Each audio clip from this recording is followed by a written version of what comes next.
Oke, selamat pagi, siang, sore, malam, teman-teman semuanya. Selamat datang juga Pak Irwan. Di sini saya akan mempresentasikan hasil kerja kelompok saya, yaitu dengan berjudul A Multi-Objective Location Allocation Optimization for Sustainable Management of Municipal Solid Waste. Oke. Nah, untuk kelompok 6 sendiri terdiri dari 5 anggota, dan saya Vigo Kariska Yuyada dengan NIM 214800162 BA 20846. Oke, untuk daftar isinya sendiri ada yang pertama latar belakang, terus kemudian tujuan, ketiga asumsi, keempat parameter dan variabel, kelima model matematika, keenam solusi model, ketujuh ada contoh aplikasi nyata atau studi kasus, yang terakhir ada daftar pustaka. Untuk latar belakang sendiri, pengelolaan sampah padat perkotaan atau Municipal Solid Waste, disingkat MSW, menjadi perhatian penting karena pertimbangan sosial, ekonomi, dan lingkungan. Dalam merencanakan sistem pengelolaan MSW, perlu mempertimbangkan biaya pengolahan limbah, dampak lingkungan, dan emisi gas rumah kaca atau GRK, dan keadilan sosial. Oleh karena itu, pengembangan alat pendukung keputusan untuk merancang sistem ini secara efisien dan ramah lingkungan menjadi sangat krusial. Penempatan fasilitas pengolahan dan layanan memiliki tantangan terkait interaksi antar faktor tersebut. Sebagai contoh, lokasi insinerator dekat area padat penduduk dapat mengurangi biaya operasional, tetapi meningkatkan dampak lingkungan. Sebaliknya, lokasi yang jauh dari populasi mengurangi dampak lingkungan, tetapi meningkatkan biaya transportasi limbah. Oke, di sini ada ilustrasi. Jadi ada 4 level fasilitas. Yang pertama sendiri, di sini ada berbagai macam kombinasi ya.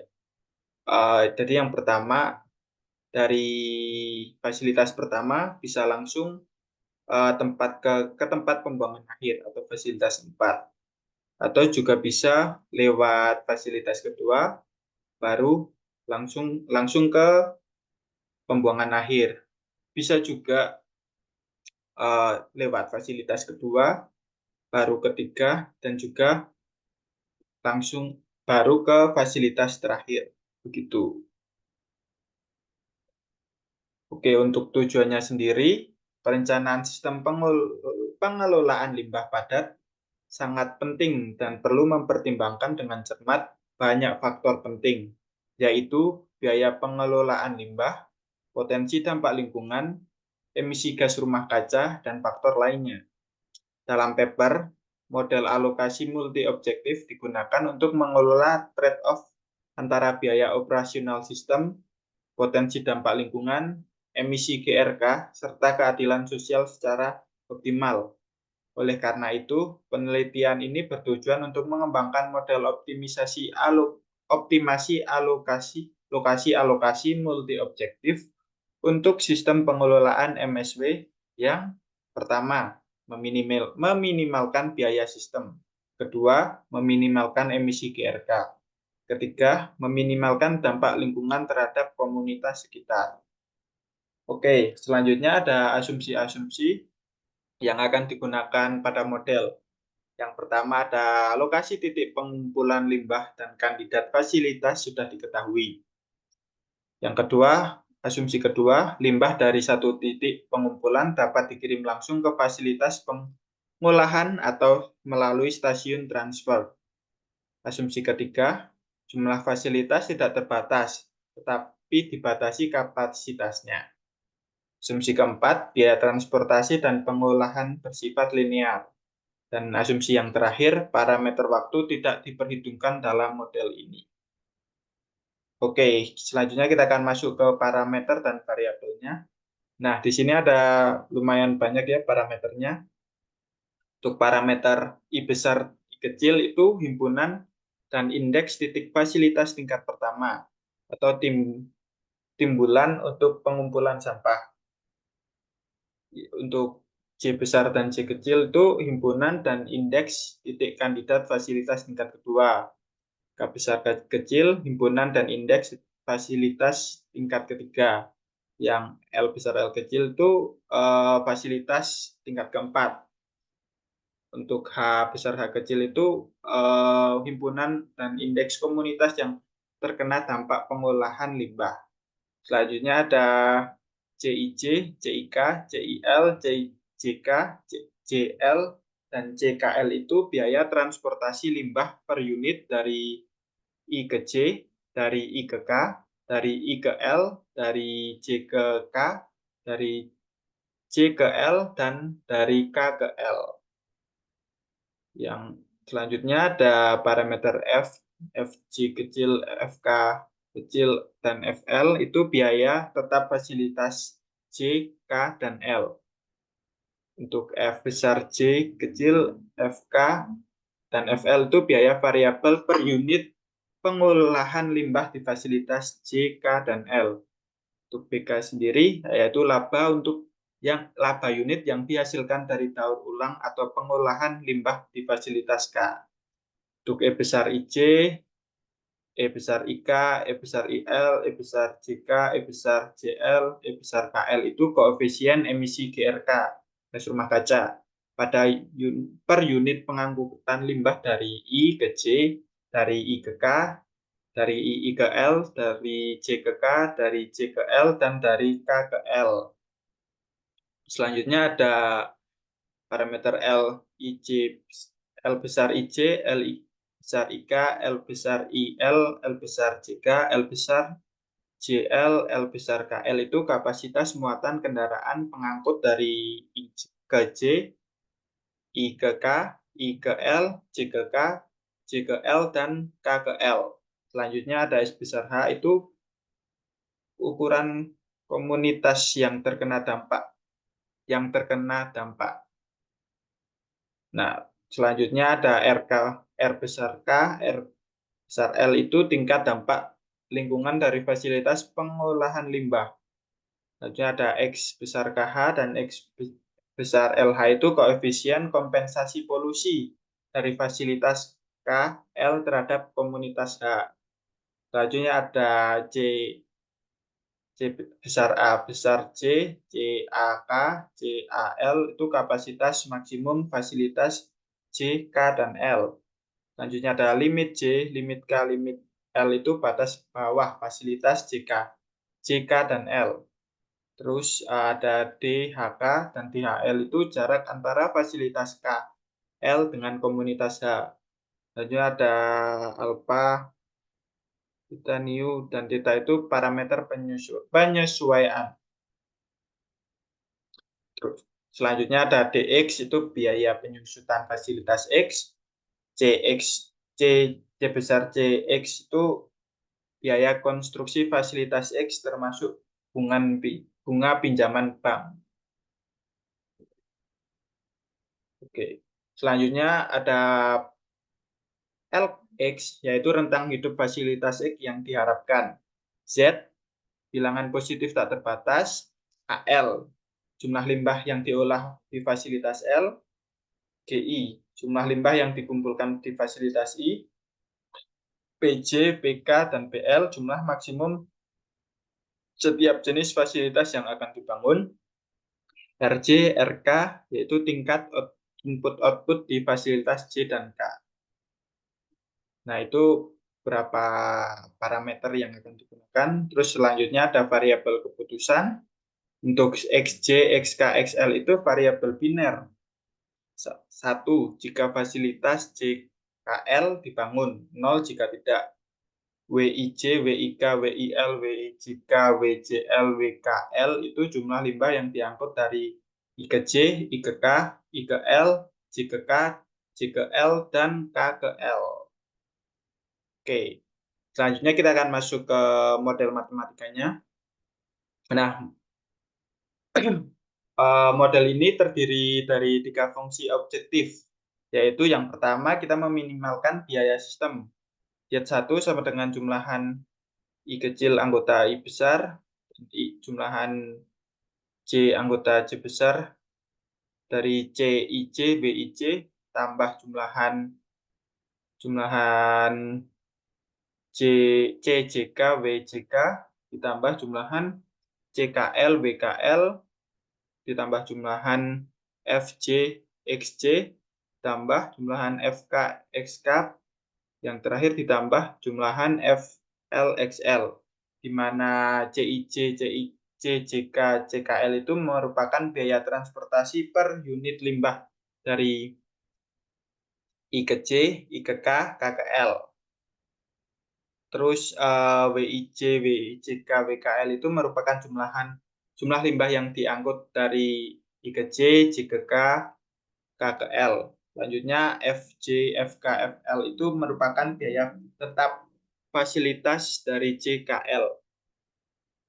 Dan yang selanjutnya ada XJ, XK, XL itu merupakan variabel biner. 1 jika fasilitas JKL dibangun, 0 jika tidak. Yang kedua, kita ada fungsi objektif untuk meminimalkan emisi GRK. Dengan modelnya yaitu Z2 sama dengan dua jumlahan dari EIJ, WIJ per LIJ, tambah dua jumlahan dari EJK, WJK per LJK. Selanjutnya ada jumlahan dari EKL, WKL per LKL. Di mana EIJ, EJK, dan EKL ini merupakan emisi gas rumah kaca per unit pengangkutan limbah dari I ke J, J ke K, dan K ke L. Untuk WIJ, WJK, WKL itu merupakan jumlah limbah yang diangkut dari I ke J, J ke K, dan K ke L. Selanjutnya ada LIJ, LJK, LKL itu merupakan kapasitas muatan kendaraan pengangkut dari I ke J, J ke K, dan K ke L. Selanjutnya yang terakhir, yang ketiga, ada meminimalkan dampak lingkungan. Z3 itu sama dengan jumlahan dari SH. Jumlahan dari SH itu dikali dari X. Jumlahan XKH RK per DKH kali dengan jumlahan WIK plus WJK tambah jumlahan dari XLHRL per DLH kali jumlahan WKL, di mana SH itu merupakan komunitas H yang terkena dampak, XKH, XLH merupakan koefisien kompensasi polusi dari fasilitas KL terhadap komunitas H. RK, RL itu merupakan tingkat dampak lingkungan dari fasilitas pengolahan limbah. DKH dan DLH itu jarak antara fasilitas KL dengan komunitas H.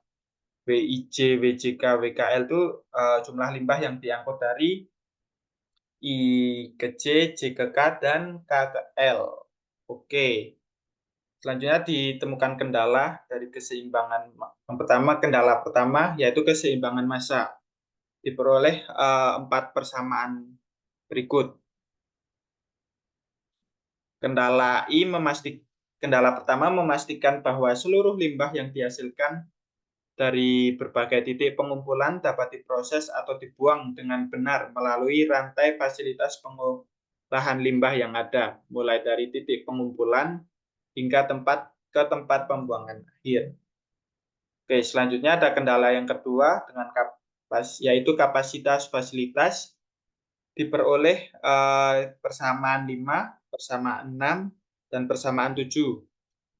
Kendala ini mengatur kapasitas maksimum yang dapat diproses oleh setiap fasilitas dalam sistem. Biasanya, fasilitas pengolahan limbah memiliki batas kapasitas tertentu, baik itu dalam hal volume limbah yang dapat diproses per unit, waktu, atau jumlah fasilitas yang dapat dibangun.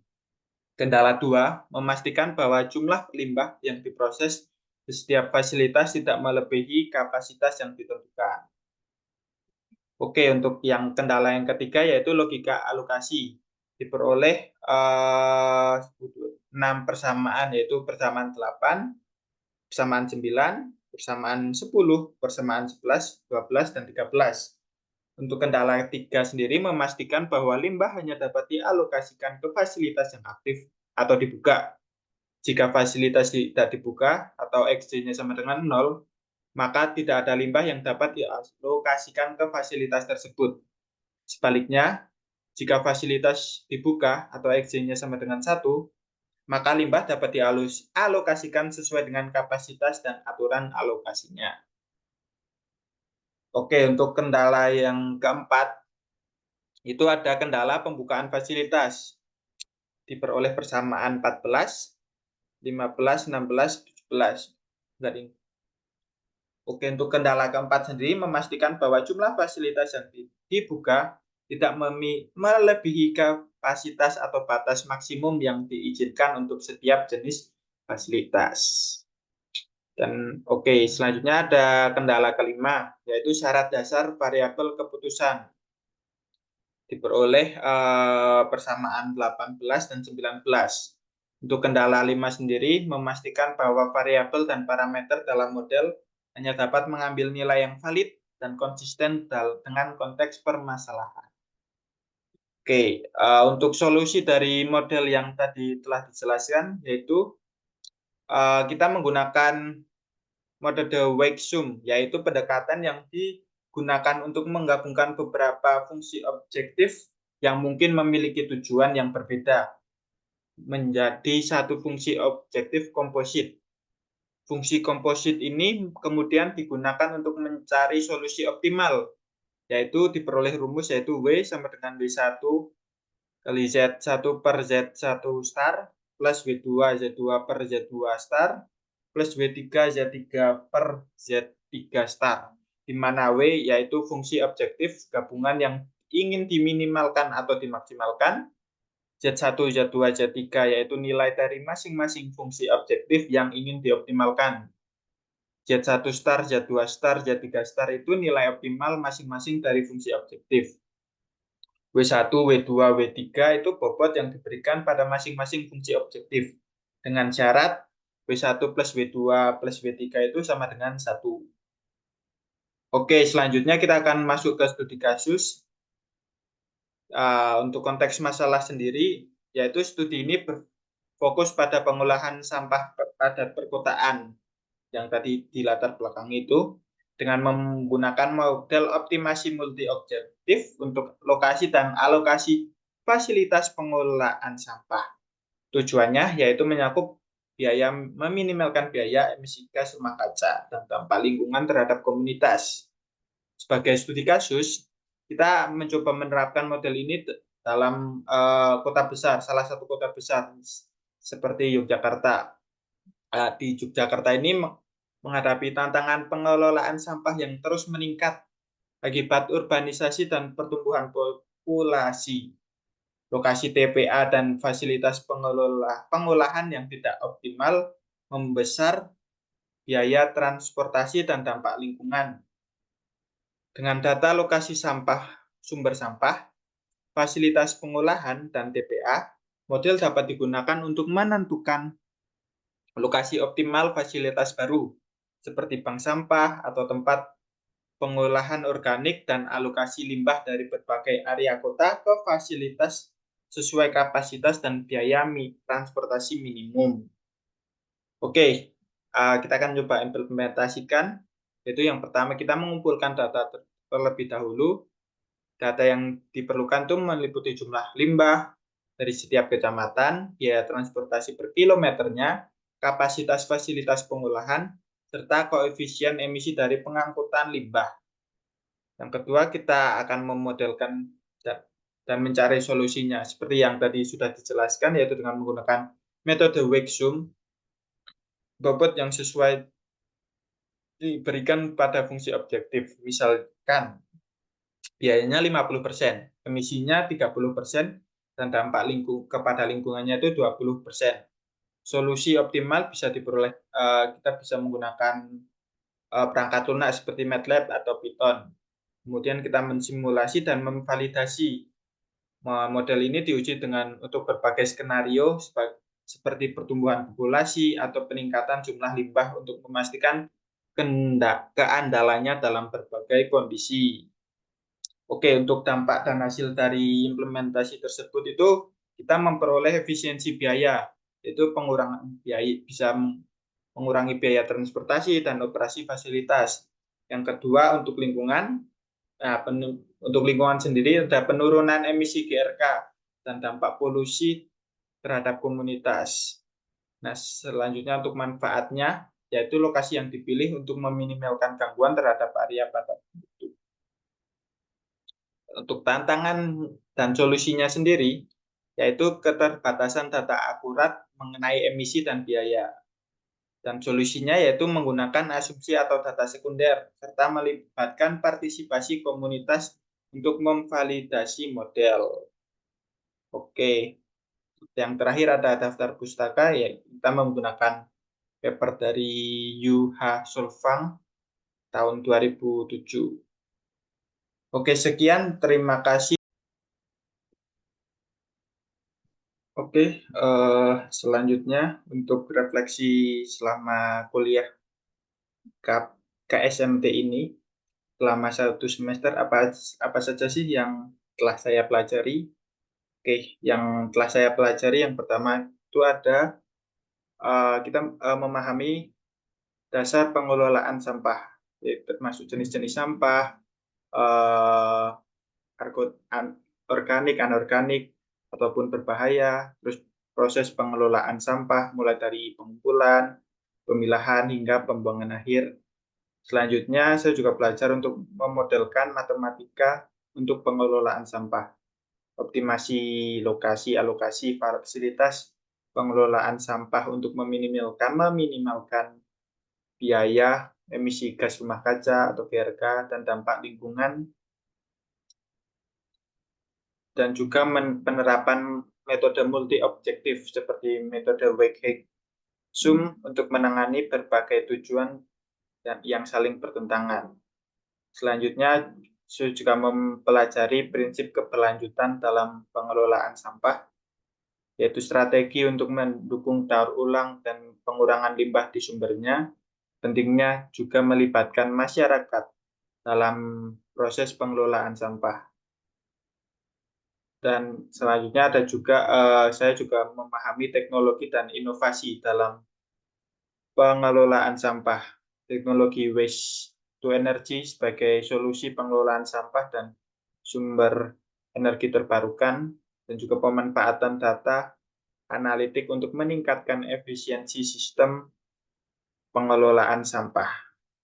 Oke, selanjutnya untuk langkah-langkah yang bisa saya terapkan untuk menyelesaikan masalah sampah di kampus Universitas Gadjah Mada ini, sebagai mahasiswa UGM ya, yang peduli dengan lingkungan, saya bisa mengambil beberapa langkah-langkah untuk membantu.